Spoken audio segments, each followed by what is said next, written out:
The office had been hushed, the kind of silence where keyboards clacked in steady rhythm, and the occasional sip of coffee was the loudest sound in the room.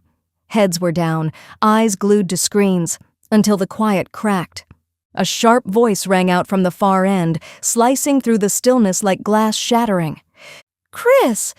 This isn't even close to the standard I expect. What were you thinking?" Everyone froze.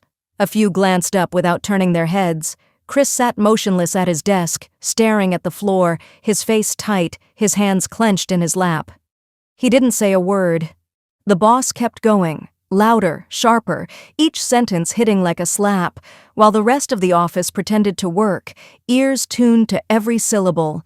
The tension spread like static in the air. No one moved. Chris just took it all, eyes blank, as if he'd practiced this before. As the boss stormed off, the silence in the office returned, but it wasn't the same. It buzzed with unspoken thoughts, awkward glances, and the heavy weight of secondhand shame. Chris sat stiffly in his chair, the heat rising in his neck. He could feel eyes flicking toward him and just as quickly looking away. No one said anything. No one had to. He didn't look up. The screen in front of him blurred as his thoughts drifted. Again, Revelations comics, his channel, his passion, the thing he thought about when he should have been finishing spreadsheets or checking emails, the thing that pulled him away from admin tasks and straight into trouble. Again.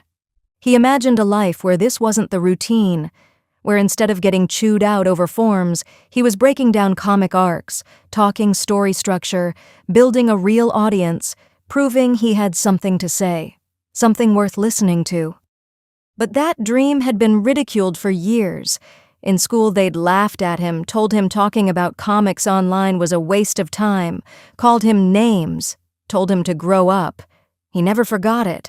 And maybe that's why he still clung to the idea so tightly, because part of him still needed to prove them wrong. All of them.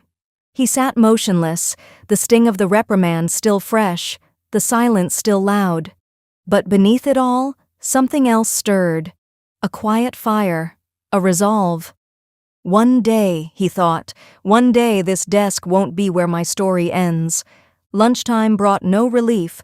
While others chatted over sandwiches or scrolled aimlessly on their phones, Chris sat alone at his desk, headphones in, but no music playing. His screen glowed with the familiar dashboard of his YouTube channel, Revelations Comics. 7,000 subscribers. A number that once felt huge now looked hollow. He clicked into the Analytics tab, eyes scanning the revenue column. AdSense, affiliate links, merch, barely enough to cover a weekly shop, let alone justify walking away from a steady paycheck. The resignation letter he kept drafting in his mind would have to stay there, for now. Frustrated, he opened a new tab and typed, "How to make money as a content creator." 100 articles, listicles, and overnight success stories flooded the screen. He clicked the one that seemed the least clickbaity. He skimmed, and then something caught his eye. "Write a book in your niche." He paused. That sentence hit differently. It didn't promise quick money or instant fame, but it sounded real, concrete, like something he could actually do. Chris leaned back in his chair, staring at the words on the screen. "Write a book in your niche." It echoed in his mind, louder than it should have. Because the truth was, he already had. Not on paper, not in any formal way, but in his head, he'd built entire worlds, characters with names, flaws, arcs, factions and rivalries, storylines that spanned volumes. For years, his imagination had been his escape hatch, his after-hours playground.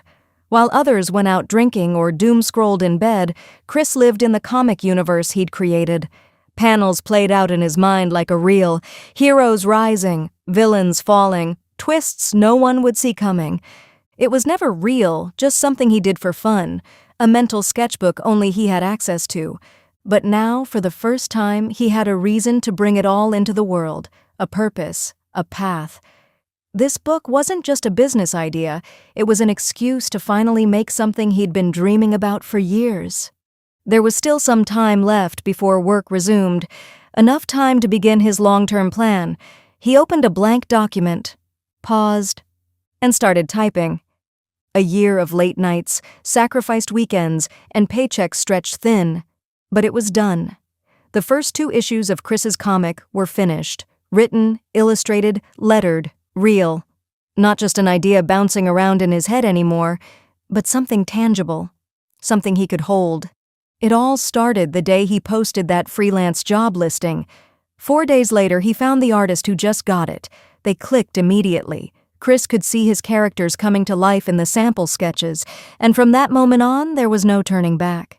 Paying the artist wasn't cheap. Every page cost more than he liked to admit, but he covered it, piece by piece, out of his own salary. While co-workers spent money on weekend getaways or new phones, Chris funneled his into this, into them, his characters, his world. To make money, you have to spend money, he told himself, and deep down, he believed it. Not just in the financial sense, but the emotional one too.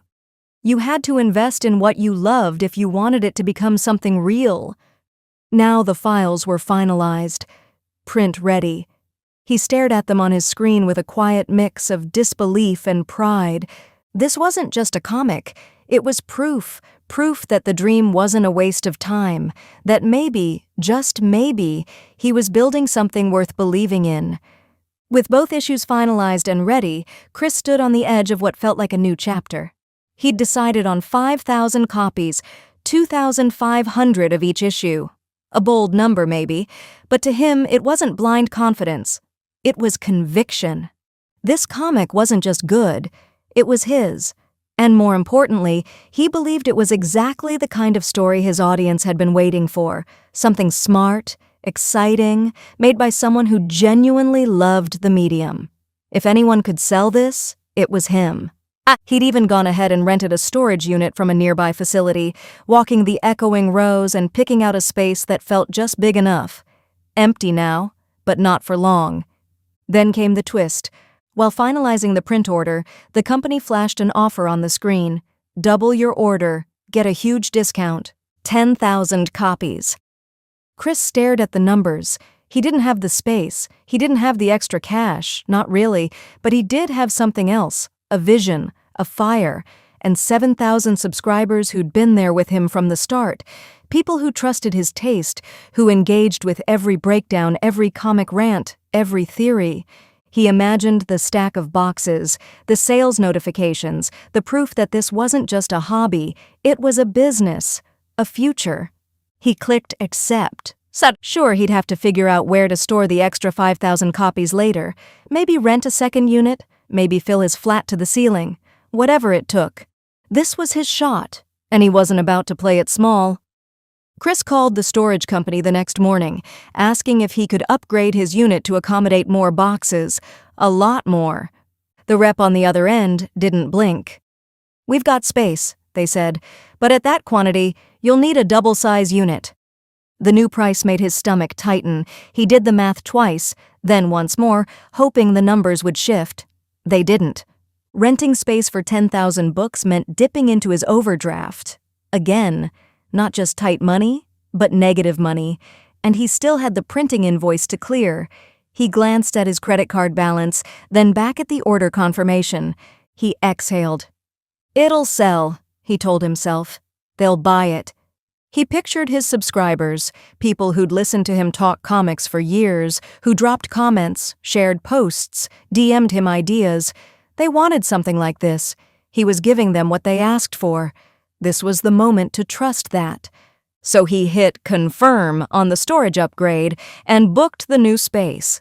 The overdraft alert pinged on his phone seconds later. Chris silenced it. If this worked, the debt wouldn't matter. If it didn't, well, he didn't let himself finish that thought. For now, the only direction was forward, and his credit card would carry the weight until the sales caught up. The sales trickled until they nearly stopped. Week after week passed, and the boxes of issue number 2 barely moved from storage. Each unopened copy felt heavier, like it was pressing on his chest rather than collecting dust in a rented unit he could barely afford. The numbers weren't just low, they were humiliating. Out of sheer desperation, Chris did the only thing he could think of. He slashed the price in half. It felt like a defeat, but he framed it as a fresh start. a special offer for new readers, a perfect entry point into his world. He recorded a new promo video, sitting in front of the same shelves lined with comics he'd always loved, the same energy in his voice, but a little thinner, a little more strained. He announced the new price and begged, subtly, then less so, for viewers to give issue number 2 a chance. Then, even with his finances scraping bottom, he used what was left on his credit card to boost the video with paid ads. If his subscribers wouldn't bite, maybe new readers would. Maybe someone out there hadn't seen the negativity. Maybe there was still a way to turn this around. The views came in, the comments followed, and they stung. Still not buying. First issue was enough. Just go back to reviewing comics, Chris. That's what you're good at. Respect the hustle, but this ain't it. They weren't unsubscribing, but they weren't buying either.